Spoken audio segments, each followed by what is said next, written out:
Welcome to the Beyond Divorce Embracing Change podcast. My name is Michael Flores, and I will be your host while we explore the complex journey of divorce with empathy, insight, and practical knowledge.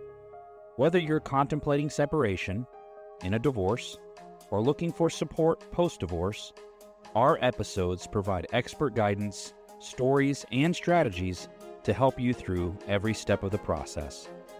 We are actual therapists, helping clients who sit on our couches every day through their difficulties of divorce. You are not alone. Join us as we delve in and find solutions that give you hope again. We're glad you're here. This podcast is not intended to replace legal or personal help. This podcast is for informational purposes only. Well, good day, everyone, and welcome back to this podcast series. What we've been doing recently, and I have Jen here with us today. Hello. Jen, what we've been doing recently is we've been playing the most popular episodes over the last week or so, and so a couple of weeks. But I think we wanted to do that for listeners to kind of go, hey, this is what people are finding helpful. Yeah. We want to make sure it's back out there for you. It's always good to kind of get a recap of things, I think. We Exactly. try to keep, we try to keep the podcast at a good time frame for people so that they don't, have to listen to hours on end of a certain topic. Yeah. But they get just enough, as Janan calls it, Yeah. just enough. I actually just listened to the one on our success stories that was really cool. Oh, did you? Yeah, I really enjoyed that one. That was a good one. Because it makes you feel good when things work well. Yeah, I think Armando had that idea. It's like we should probably do something a little bit kind of a pick you up thing too. And I think today's actually will be good because we're talking about two specific emotions that kind of go together. And we're talking about love and hate and being the fact that there's near enemies and far enemies. And love and hate is like what we call a far enemy because they're so different on the spectrum. And a near enemy would be like love and attachment. And I know we're going to get into that in a second. So I have to give credit to Brené Brown. I mean, that's the one who really turned inspired this topic. She really did. And it came from a book she had written called Atlas of the Heart. Yes. And it's a really amazing book. I would encourage anyone that really wants to dive into what emotions mean, how to navigate them. That is a wonderful book for people to look at. So, Brené, thank you for continuing to do the research and putting that out there for us, if by chance she's listening. Yes. We appreciate that, Miss Brené Brown. So, thank you for doing this topic, Jen, and thanks for being here again. And let's jump in a little bit to what I guess the first thing I'm going to ask you is what inspired you about this particular topic, Jen, when we were looking over topics to go over? This one kind of spoke to me because even though love and hate are opposite, you can't have one without the other. And so I think they're connected in a way that we don't always think about. And especially when it comes to relationships, especially when it comes to divorce. Right. When you're angry and upset, it's a hate feeling, and on the opposite side is the love feeling. But you can't have hate if you never actually love them. Oh, you're saying that hate doesn't exist if love wasn't present?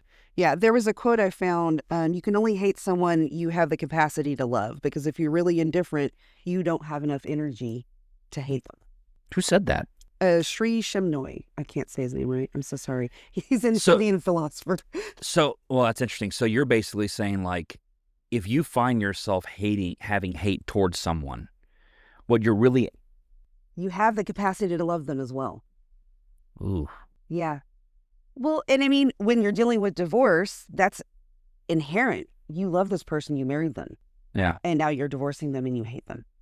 But you love them at some point. Yeah. And so, well, then people start questioning, did I really love them? Yeah, that's true. You get that too. And it's like, would it be easier if you didn't?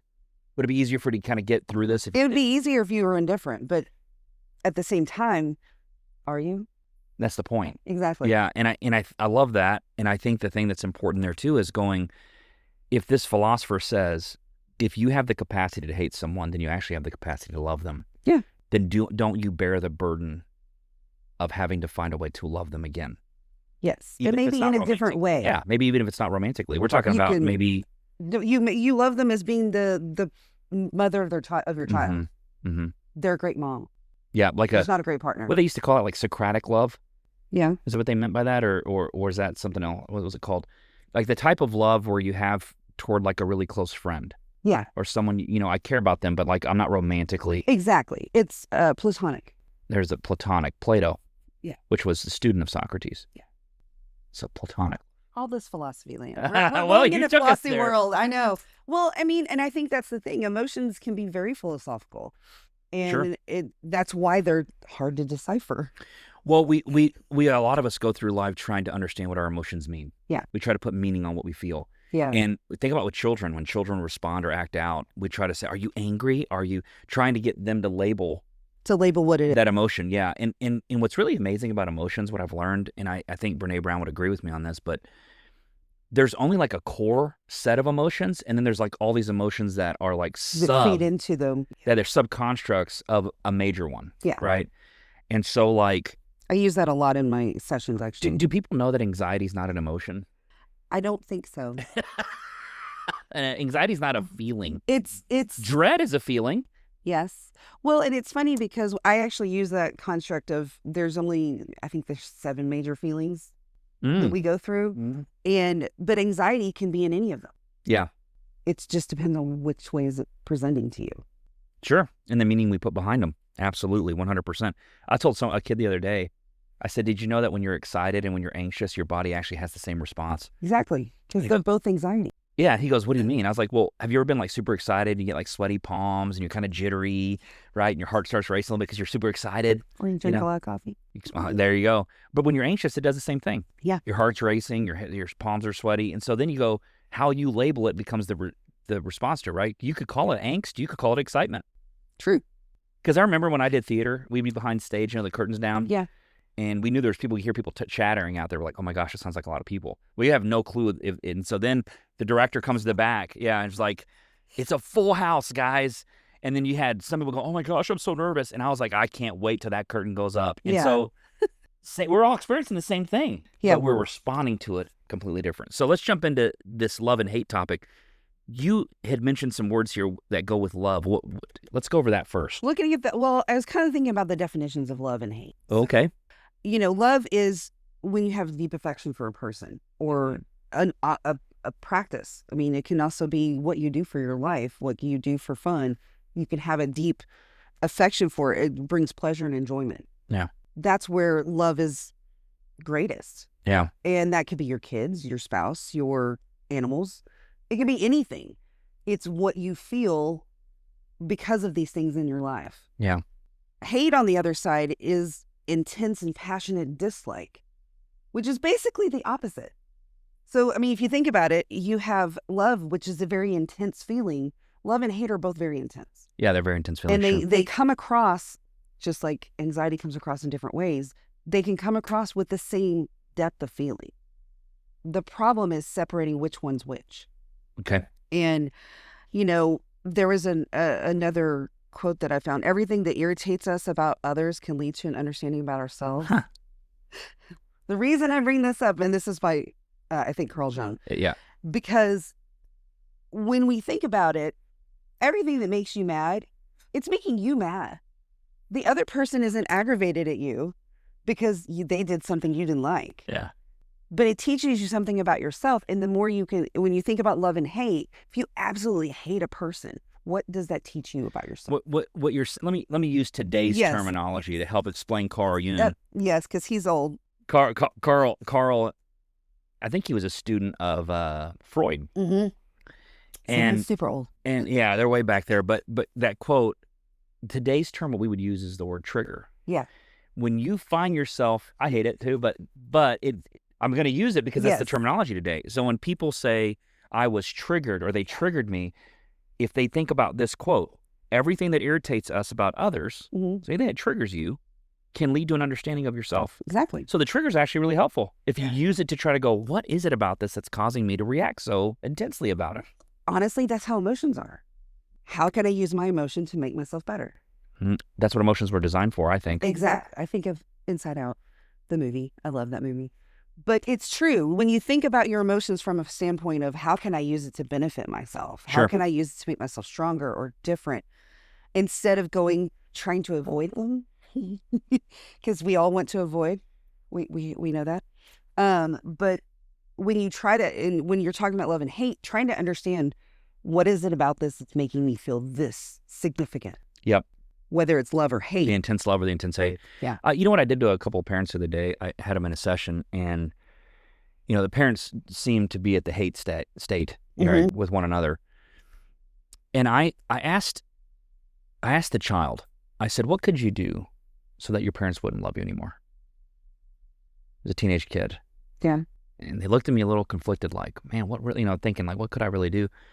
I said, probably if I did this. I forget what they said, but they said like 2 or 3 different things. They said, if I did these things, I could see my parents not loving me. Yeah. I said, well, let's test it. Let's find out. Okay. So I pulled parents in, and I asked the parents, I said, I have a question. I asked him, I want to ask you guys, and I want you to answer him, truthfully. I said, what could your child do? Because I know they hate each other, the parents. Yeah. But what could your child do to make you not love them? And they both looked at each other. They looked at me, looked at the kid. Everyone's looking around. And mom goes first, and mom goes, nothing. Yeah. Okay. Dad? He goes, nothing.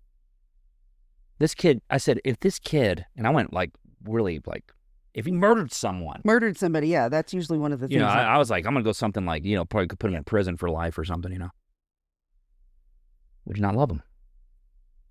They said, no. I said, there's nothing this kid could do that would ever change the fact that you love them. I said, no. And I looked at them and I said, what does that tell you about love? When you really love someone, I truly believe it's an unconditional thing. Yeah. Now I can feel, and Dad said this actually in that session, is I would be very disappointed. Yeah. I'd be heartbroken, hurt, probably worried. But you still love. Bingo. Yeah. But it would not change the fact that I love them. Well, and it's funny because I think of hate that way.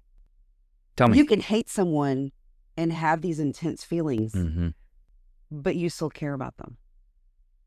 And that's okay. Correct. It kind of goes into our next little topic about the impact of love and hate on relationships and the divorce. Right. You can easily go from one to the other. Yeah. It's hard because you love someone so much, but there's such disappointment and frustration that you flip to the other side. Sure. In both feelings, love and hate, they say love is blind. So is hate.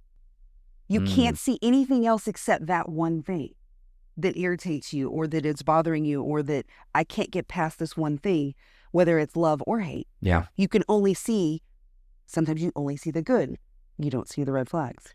Sometimes you only see the bad and you don't see the things that are great about the person. Yeah. And it becomes an issue. So the fear of the hurt. And so then what I look at that point is going, if what you're saying is accurate, which I don't think it's not, I've seen it. It almost would be the question to the person is, this hurt that you've experienced that has caused you to hate this person as much as you have. Yeah. It seems so intense that I'm wondering if you holding on to that hurt is more important than you wanting to get to a solution. And that I think is one of the biggest issues we come across in relationships. Yeah. Is the hurt more than the feeling of relief? What does it potentially cost you to hold on to this hurt? Oh, so many things. Exactly. And I think that's my therapy. So much energy to hold on to hurt. Yeah. That you don't have the capacity for other things and you lose sight of what's really important. And that could be your kid. Yeah. Who's in the middle of this. Yeah, I said something that's biblical the other day to someone. I said, Jesus actually said it. He said, you see the splinter in your brother's eye, but not the log in your own. Yeah. And I know, the difference between a splinter and a log? A log. And I think he's telling us, like, why don't you check yourself first, And I don't know if clients know this. I'm going to give them a little secret, but when we're in session, I'm constantly evaluating myself. Yeah. In my therapeutic intervention, I'm constantly thinking about how could I ask that better, or what did I pick up on? And the other day, I do co-therapy. Like Ariana's here now, and we do co-therapy. She's doing co-therapy with us, but I'll ask her, like, what did you find helpful, like in what I did? And I'm constantly in a state of wanting to know how to grow better and be better at what I'm doing. Well, and every person is different, so you may try something with one person, it doesn't quite work with someone else, and you have to adjust what you do and how you do it. Yep. I mean, but that's the same way with any relationship. You have your kid who wants they're throwing a fit because they want a toy and you said no. Yeah. And how do you handle it? Correct. And and what works for one kid may not work for the other one. What didn't work in your marriage may work in your divorce, and what worked in your marriage may not work in your divorce. And so you constantly have to evaluate, how you help that happen. So I'm really glad you said that. I want to go over this love and attachment thing. Oh, yeah. That goes along with this, too. Yeah. Love and attachment is different than love and hate. Right. And I'm going to actually pull that from Brené's deal. We were talking about this yesterday. So this is actually straight out of the book. It says, the near enemy of love is attachment. Attachment masquerades as love. It says, I will love this person because I need something from them. Or, I'll love you if you love me back. Or, I love you, but only if you'll be the way I want. This is not the fullness of love. Instead, there's attachment. There's a clinging and a fear. True love allows, honors, appreciates. Attachment grasps, demands, needs, and aims to possess. Yeah. And I think this is what's really interesting, because how many times have we seen parents who say they love, which I don't disagree, they love, but the attachment is really what they're chasing. Yeah. And so it looks like love. It masquerades as love, is the statement there. Well, and I think I just had a thought in my head. I think that's one where therapy actually comes in. Mm-hmm. Because attachment is a therapeutic word. Yes, it is. And it's something that we can definitely work on in adjusting how you think and how you feel about yourself and or others. Yes. So, but the problem is, if you think it's love, it's conditional. This is where it's different. Love is unconditional. Attachment is not. It's conditional. I think that's the biggest part, because it's a clinging and a fear. Yeah. Yeah, as she said it earlier. So I want to go into this healing part. Mm-hmm. You talked about the heal and managing emotion. Can you tell me more about that? Well, I think about it. I mean, emotions are there. We all have them. A lot of people like to pretend like they don't have emotions. I had a kid tell me once he was an alien. He didn't have emotions at all. Which probably means, my first assumption therapeutically would be that you're so overwhelmed by the emotions. Yeah. Mm-hmm. Like when you say you're numb, you're really saying I'm overwhelmed. Yeah. You get to the point where it's so much feeling you just can't deal with any of it. Yeah. And Brené Brown, there's other things that came from her. Learning how to be vulnerable and empathetic, those are skills. They're not feelings. Empathy is not a feeling. It's a skill. You have to learn to be empathetic with someone. Which requires vulnerability. It requires vulnerability, which can be strength. It's scary. Well, Brené calls vulnerability a strength. That it's more courageous to be vulnerable than to not be. Yeah. But it's very fearful to be vulnerable, because then you might get hurt. Well, how about this? I'll just say it this way. You will. Oh, yeah. True. I think at some point you will. If you're not afraid to avoid the fact of being hurt. True. But work through the hurt. Yeah. That's where the other side that you're craving is. It's on the other side of it. Well, and it goes back to the basic emotions. Yeah. Of how we handle our emotions, how we manage them, learning from our emotions, being able to take them and say, okay, this hurts, but what can I learn from it? Mm-hmm. And when you think about love in the sense of how to heal, love includes boundaries. Yeah. Accountability. Being responsible for yourself and your own actions. Boundaries aren't what you put on others. I just want to clear that up for people. Boundaries are what you put on yourself. Exactly. A lot of people think it is, well, no, you can't do that. No. It's not a boundary, it's a request. It's about you. Yeah. It's always about you. And I think it's hilarious because a lot of times people come in here, they're mad about their spouse, they're mad about their kids, they don't know what to do with it. Right. But really, it all goes back to you. Mm-hmm. And it goes back to that, what irritates you about others is really about yourself. So a lot of times we have to go back and figure out, how do I really feel about this situation and how can I make it better? 100%. And go ahead. I was going to say the other side of that was hate it's a fear and a lack of empathy. And when you think about hate in that way, that fear, is the fear going to overcome everything else? Yeah. Is it going to overtake everything else? We can be scared. People are scared of heights. People are scared of spiders. The only way through that is to gain knowledge about them. Why am I afraid of them? What are they going to do to me? Right. When you get around a spider, what do? They typically run away because they're more scared of you than you are of them. Mm-hmm. But it doesn't change the fact that you're still scared. No, I told someone the other day, I said, I can't take away a fear. I can only increase a confidence. Yeah. You know, like my son, he's standing on the end of the pool. He wants to jump. So he's on a ledge. This is years ago. And I keep encouraging him, jump. I'll catch you. I'm in the pool. So I'm in the pool. He's on the ledge. And I'm like, jump. I'll catch you. And he's contemplating, should I jump? Should I not jump? I could see it. I could see his brain going. And I looked at him and I said, do you know what that is that you're dealing with, son? I said, it's fear. Yeah. And I said, you're afraid to jump because you're telling yourself something's going to happen if you do. Yeah. And I said, so you have a choice. You either get to trust the fear that you have, or you can trust my hands that I'll catch you. Yeah.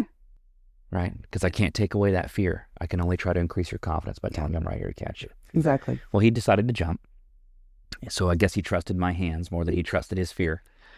And when he landed in the pool and I caught him, and you could just see the excitement in his face because he did it, right? He's like, he overcame that fear. Got it. Well, now he's getting out of the pool and he's want to do it more and more. And so now I'm catching him 20 times. My arms are tired at this point. I'm like, okay, we can't do that anymore. But it just goes to show you, like, some of the greatest experiences we've ever had in life is overcoming that fear. Yeah. Because I think on the other side of that fear, we begin to love the feeling we have of conquering things within ourselves. It's funny. I actually think of marriage that way. You think of marriage like that? Because you have to take to actually marry a person. Yeah. I think for most people, it's a fear of letting go of yourself in a way and creating a bond with someone else. Right. And it's such a scary thought. We're like, what if they hurt me? What if they do this? Especially if you've been hurt in the past. Correct. And that's hard to overcome. But it's interesting because the love in it can totally outweigh the fear. Sure. But then you get to the point where you're in the process of getting divorced. Yeah. And you have the other fear of, well, now how do I do all this by myself? Oh, sure. And Sure. It's just working through those thoughts and feelings of how you get through all of it. Yeah, I think thinking about both sides of it. Yeah, I think if you're overwhelmed by the fear, it really just means fear to me is a lack of knowledge. It's what I don't know. Exactly. And it just means you have to slow down, do one step at a time, and gain the information that you desire, because that's what increases the confidence and then lessens the fear within itself. So let me go over this. Yeah, I'll go over this real quick. I want to go over those two quotes again. So the one with Carl Jung is, everything that irritates us about others can lead to an understanding of ourselves. Yes. Beautiful. The other one, how do you say that name? Sri Chinmoy. Shimnoy? Okay. Love it. You can only hate someone you have the capacity to love, because if you are really indifferent, you cannot get up enough energy to hate them. Yeah. Anyway, well, I just want to leave people with that. I think that's heavy. It's beautiful. It's definitely something I want people to ponder. Mm-hmm. Jen, thank you. I really like this topic. I think I liked it more when I talked through it than I did just seeing it. Thinking about I was it. like, well, yeah, Brené Brown. But talking through it's fun. So thank you for doing that with me. I want to thank you all, the listeners, for being here. Those ones that have continued to follow us and give us feedback.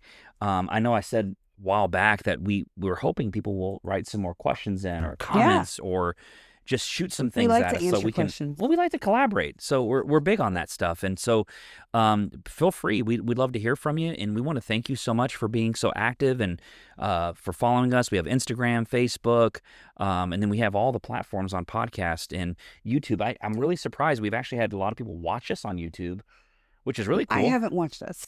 Well, some don't have a lot of views, but there's others that have like a ton of views. And so I just want to thank you for those individuals who are really taking their time to really dive in and get to know us. And so thank you for that. We appreciate you so much. And you guys keep moving forward. Thanks, everyone.